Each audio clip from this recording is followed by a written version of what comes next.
Hello, faith leaders, and welcome to Breaktimes. Philippians 1:22 says this: If I'm to go on living in this body, this will mean fruitful labor for me. Yet what shall I choose? I do not know.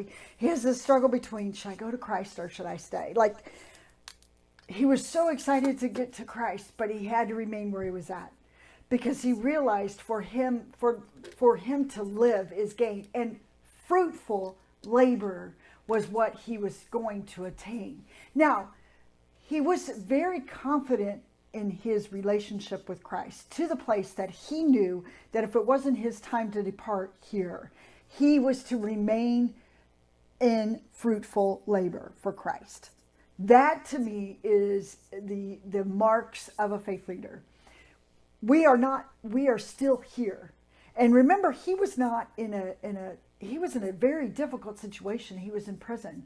So as a result of being in prison, he was using his difficult situation to continue to exalt Christ in his body.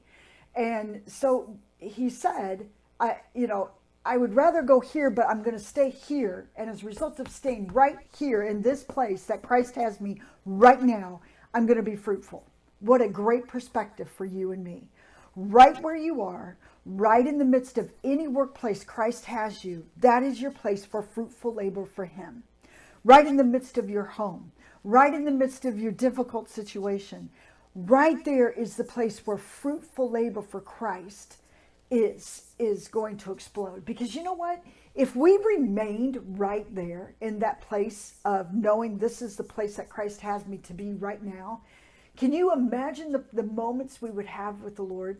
Not going on to the next, not thinking about the past, dwelling in the mistakes of the past, but right here, right this moment is my place for fruitful labor.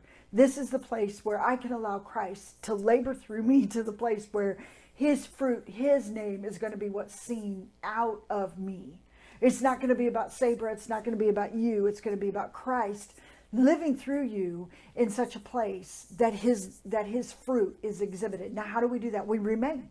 We remain right in the moment with Christ. Right every moment with Christ. We don't get to retire.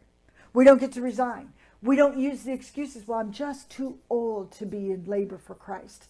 We don't get to use the excuses, well, my situation is just not right. Every situation, no matter what your age, no matter what your occupation is, that is your place where Christ can use you for his glory. Is total obedience to him, just remaining in Christ day to day. Wow, I can do that. How about you? You, my friend, have a blessed day.